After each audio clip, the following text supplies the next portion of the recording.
आज महंगाई ने मिडिल क्लास की कमर तोड़ रखी है। 1990 में जहां एक घर 5 से 10 लाख में मिल जाता था, वहीं आज सेम सिटी में 1 से 2 करोड़ नॉर्मल हो चुका है। जहां स्कूल की फीस 500 रुपए पर मंथ होती थी, आज 5,000 से 10,000 रुपए हो चुकी है। पेट्रोल जो कभी 30 रुपए में मिला करता था, आज ट्रिपल डिजिट में चल रहा है। मैंने खुद अपने बचपन में 50 पैसे की टॉफीज खाई है और आज शायद बहुत से बच्चों ने 50 पैसे का सिक्का भी नहीं देखा होगा। आज महंगाई की वजह से प्रेशर लगातार बढ़ रहा है, जिसके चलते लोगों को लोन और डेट का सहारा लेना पड़ता है। पिछले कुछ सालों में ऐसे कई केसेस सामने आए हैं जहां फाइनेंशियल स्ट्रेस ने लोगों को एक्सट्रीम स्टेप्स लेने पर मजबूर कर दिया है। जैसे बेलागवी में एक 66 साल के किसान ने अपनी वाइफ के कैंसर ट्रीटमेंट के लिए अलग अलग फाइनेंशियल कंपनी से 10 लाख का लोन लिया, पर छोटी सी जमीन से कम इनकम की वजह से वो लोन चुका नहीं पाया और उसने खुद को खत्म कर दिया। वैसे ही देहरादून के प्रवीण मित्ता पर लगभग 20 करोड़ का कर्ज था। वो 12 साल पहले पंचकुला शिफ्ट हुए थे और हिमाचल में स्क्रैप फैक्ट्री चलाते थे। लोन रिपे ना कर पाने की वजह से बहुत टूट गए थे। फिर एक दिन उनकी पूरी फैमिली कार के अंदर डेड मिली। ये सिर्फ एक दो कहानियां नहीं, ये आज के मिडिल क्लास की डेली रियलिटी बन चुकी है। ये चीज क्लियरली दिखा रही है कि इनकम और एक्सपेंसेस का बैलेंस धीरे धीरे बिगड़ता जा रहा है। हम मेहनत तो कर रहे हैं, प्रमोशंस ले रहे हैं, लाइफस्टाइल अपग्रेड कर रहे हैं, फिर भी लाइफ में सिक्योरिटी नहीं मिल पा रही है। तो आज असली सवाल ये नहीं है कि हम कमा कितना रहे हैं, असली सवाल ये है कि क्या हम फ्यूचर के लिए फाइनेंशियली तैयार भी हो रहे हैं या नहीं। आज के इस वीडियो में हम इसी चीज को डिकोड करेंगे। हेलो एवरीवन, मेरा नाम है दिगराज सिंह राजपूत। स्वागत है आप सभी का इस वीडियो में। हम वीडियो में आगे बढ़े, लेकिन उससे पहले कमेंट में आप ये बताइए कि आप भी ये फील करते हैं कि आपके एक्सपेंस आपकी सैलरी से ज्यादा तेज भाग रहे हैं। ये एक ऐसा फिनोमेना हो गया जिसमें हम सब बबल के अंदर फंस चुके हैं। इन्फ्लेशन यानी कि महंगाई, बड़े सिंपल तरीके से अगर मैं आपको समझाऊं तो टाइम के साथ चीजों के दाम बढ़ते जाते हैं और इसी को इन्फ्लेशन कहते हैं। गवर्नमेंट इसे सीपीआई यानी कि कंज्यूमर प्राइस इंडेक्स जैसे नंबर से मेजर करती है, जो कि food, fuel, housing, education, health, इन सारी चीजों से मिलकर बनता है। पर रियल लाइफ में जो हम फील करते हैं वो सिर्फ एक नंबर नहीं है।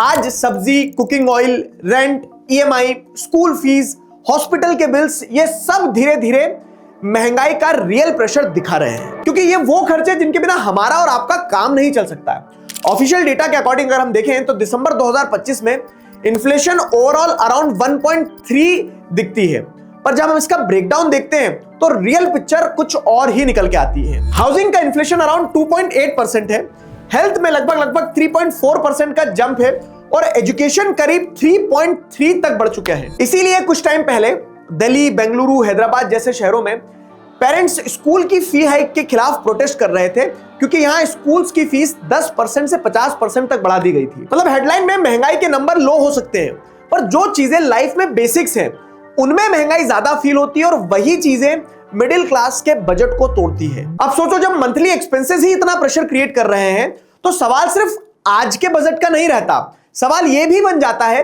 कि आगे चलकर यह प्रेशर और कितना बढ़ने वाला है। अगर इस चीज को मैं आपको एक सिंपल तरीके से समझाऊं तो मान लीजिए अगर मंथली खर्चा आज की तारीख में 50,000 है और फ्यूचर में ये एवरेज इन्फ्लेशन 6% भी रहा तो रफली 12 साल में ये एक्सपेंसेस डबल हो जाएंगे।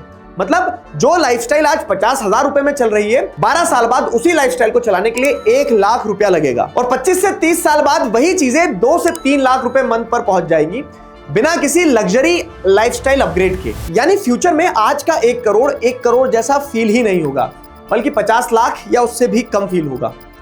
पैसे की वैल्यू क्वाइटली गिर रही होगी बिना हमारे नोटिस करे। और इन सब के बीच सबसे रिस्की मोमेंट तब होते हैं जब रिटायरमेंट, हेल्थ इश्यूज या अनएक्सपेक्टेड सिचुएशंस की वजह से इनकम किसी दिन रुक जाती है, पर बिल्स तो फिर भी आते रहते हैं। ये प्रॉब्लम सिर्फ महंगाई की नहीं, बल्कि उस महंगाई से लड़ने की प्रिपरेशन की भी होती है।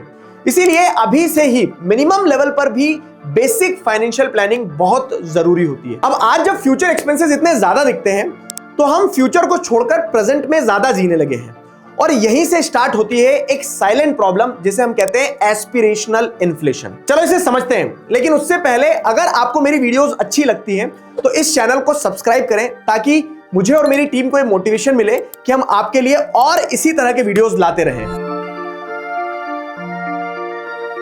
देखो, एस्पिरेशनल इन्फ्लेशन का मतलब बड़ा सिंपल है कि जैसे जैसे इनकम बढ़ती है वैसे वैसे लाइफस्टाइल भी अपग्रेड होती चली जाती है।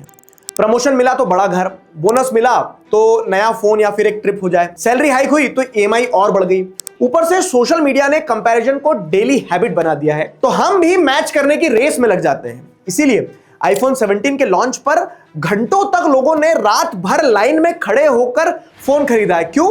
क्योंकि फोन एक स्टेटस देता है। प्रॉब्लम ये नहीं है कि हम लाइफ एंजॉय कर रहे हैं, प्रॉब्लम ये है कि प्रेजेंट के चक्कर में हम फ्यूचर की सेफ्टी कॉम्प्रोमाइज कर दे रहे हैं। और फ्यूचर का डर सिर्फ इतना नहीं होता है कि कैसे सरवाइव करेंगे, असल डर होता है फैमिली की डिग्निटी का, कि कल को हमारे बाद फैमिली को बेसिक नीड्स के लिए स्ट्रगल ना करना पड़े, रिलेटिव्स के सामने हाथ ना फैलाना पड़े। और ये फैक्ट है कि अगर कभी अर्निंग सोर्स को कुछ हो गया तो सिर्फ सेविंग्स लॉन्ग टर्म सपोर्ट नहीं दे पाएगी। सिंपल वर्ड में मैं अगर आपको बताऊं तो पॉलिसी के ड्यूरेशन में कुछ भी अनफॉर्चुनेट अगर होता है तो फैमिली को फाइनेंशियल सपोर्ट मिलता है टर्म इंश्योरेंस के थ्रू, और ये सपोर्ट करोड़ों रुपए की कवरेज के फॉर्म में मिलता है, जिससे फैमिली की बेसिक लाइफ इंस्टेंटली कोलैप्स ना करें।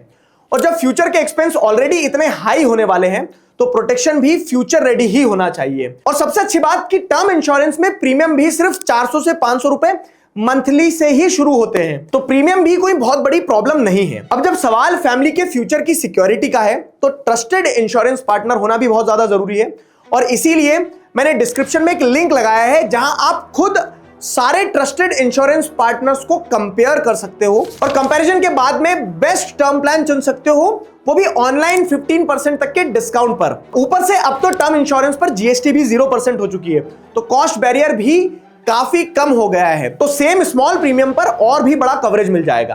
तो डिस्क्रिप्शन में दिए गए लिंक पर क्लिक करके अपनी रिक्वायरमेंट के हिसाब से प्लान्स चेक कर सकते हो और अपनी फैमिली का फ्यूचर सिक्योर कर सकते हो। लेकिन आज सिर्फ लाइफस्टाइल ही प्रॉब्लम नहीं है, असली प्रॉब्लम तब शुरू होती है जब हम रिस्क को क्लियरली देखकर भी उसे इग्नोर कर देते हैं। देखो, ज्यादातर लोग ये सोचते हैं कि मेरे साथ थोड़ी ना होगा, अभी तो ठीक है बाद में देख लेंगे, और ब्रेन भी शॉर्ट टर्म कंफर्ट चूज कर लेता है क्योंकि फ्यूचर के रिस्क बड़े दूर और बोरिंग से लगते हैं। पर रियलिटी है कि इनकम कभी भी रुक सकती है लेकिन बिल्स कभी वेट नहीं करेंगे। 2020-21 के लॉकडाउन में हमने देखा कि कैसे लोगों की जॉब्स गई, हॉस्पिटल के बिल्स ने सेविंग्स खत्म कर दी और फैमिलीज को मजबूरी में लोन्स लेना पड़े, और इसका डायरेक्ट इफेक्ट आज तक चल रहा है। आरबीआई के हिसाब से मार्च 2025 तक इंडिया का हाउस होल्ड डेट जीडीपी के 41.3% तक पहुंच चुका है, जो कि पिछले 5 सालों के एवरेज 38.3% से काफी ज्यादा है।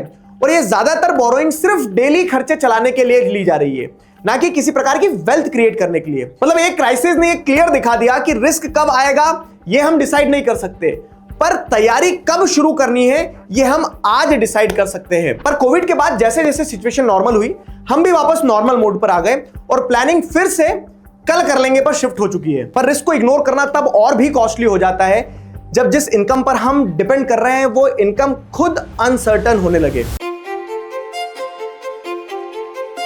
पहले जॉब का मतलब होता था स्टेबिलिटी और सिक्योरिटी, आज जॉब का मतलब है कांस्टेंट परफॉर्मेंस प्रेशर। पिछले कुछ सालों में आईटी लेऑफ्स, स्टार्टअप शटडाउन और कॉन्ट्रैक्ट बेस्ड हायरिंग काफी कॉमन हो चुकी है। layoffs.fyi के डेटा के अकॉर्डिंग 2025 में 212 टेक कंपनीज में कुल 91,700 प्लस लोगों ने अपनी जॉब खो चुके हैं। ऐसी अनसर्टेनिटी में हजारों प्रोफेशनल्स की इनकम अचानक रुक जाती है, पर रेंट, ईएमआई और बिल्स कभी नहीं रुकते। इसीलिए आज जब भी कोई जॉब वैकेंसी आती है तो ऐसा नजारा देखने को मिलता है जैसे मानो हर व्यक्ति बेरोजगार हो। फ्रीलांसर्स और स्मॉल बिजनेस ओनर्स के लिए तो इनकम वैसे ही अनप्रिडिक्टेबल होती है, तो इसीलिए आज प्लानिंग का मतलब सिर्फ सेविंग्स नहीं, इनकम इंटरप्शन के दौरान एक स्ट्रॉन्ग बैकअप बनाना भी होता है। और सोचो अगर इनकम का शौक और लाइफ का शौक एक साथ आ जाए, यानी कि जॉब भी चले जाए व्यक्ति की और घर में कोई मेडिकल इमरजेंसी आ जाए, तो सिचुएशन कितनी ज्यादा स्ट्रेसफुल हो जाएगी।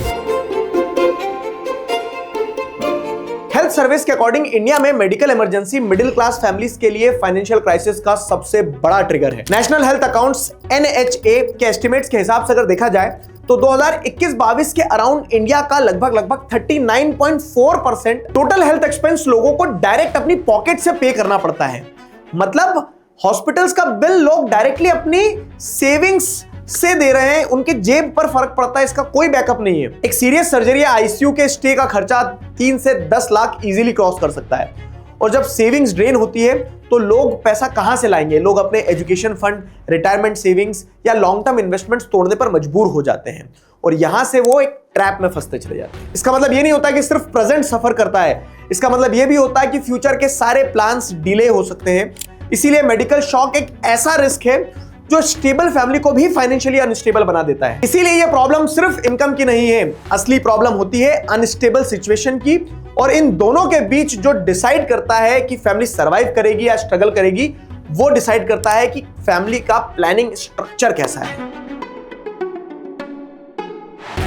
स्टडीज ये बताती है कि जो फैमिलीज रेगुलरली सेव करती है और अपने मंथली खर्चों का ट्रैक रखती है, वो मुश्किल टाइम में ज्यादा बेटर तरीके से और स्ट्रॉन्ग तरीके से बाउंस बैक कर पाती है अगर इन्हें कंपेयर किया जाए उन लोगों से जो सिर्फ सैलरी आने पर डिपेंडेंट रहते हैं। इसीलिए स्मार्ट प्लानिंग का मतलब होता है बैलेंस, यानी लाइफस्टाइल को इनकम के साथ रेस नहीं कराना है बल्कि कंट्रोल में रखना है। ऑटोमेटिक सेविंग्स, थोड़ा सा इमरजेंसी फंड और कुछ सिंपल फाइनेंशियल रूल्स मिलकर डिसिप्लिन बना देते हैं, ताकि जब भी प्रॉब्लम्स आए तो डिसीजन घबराहट में नहीं, पहले से सोची समझी प्लानिंग के हिसाब से हो। लॉन्ग टर्म स्टेबिलिटी किस्मत से नहीं, रोज फॉलो किए जाने वाले सिस्टम से बनती है, जो फैमिलीज सेविंग्स और सही स्ट्रक्चर के साथ ले सकती है।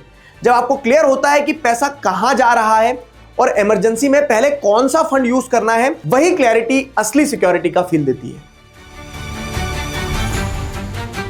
तो देखो, हेडलाइंस कल भी बोलेंगी कि इन्फ्लेशन कंट्रोल में है, पर मिडिल क्लास की लाइफ स्प्रेडशीट पर नहीं मेरे दोस्त, रियल लाइफ सिचुएशंस पर चलती है। और जब इमरजेंसी आती है तब सैलरी से ज्यादा आपका सिस्टम टेस्ट होता है, आपकी तैयारी कैसी है वो टेस्ट होता है। इसलिए सवाल ये नहीं कि फ्यूचर महंगा होगा या नहीं, सवाल ये है कि हम फ्यूचर को सिर्फ होप पर छोड़ दे रहे हैं या थोड़ा सा कंट्रोल भी ले रहे हैं। प्लानिंग का मतलब हर वक्त डर के साथ जीना नहीं, बल्कि प्लानिंग का मतलब ये है कि फैमिली को डर के साथ ना जीना पड़े। और इसी डर के आगे अपने आप को सिक्योर करने का पहला स्टेप ये है कि डिस्क्रिप्शन में दिए गए लिंक पर क्लिक करें और सारे ट्रस्टेड इंश्योरेंस को कंपेयर करें।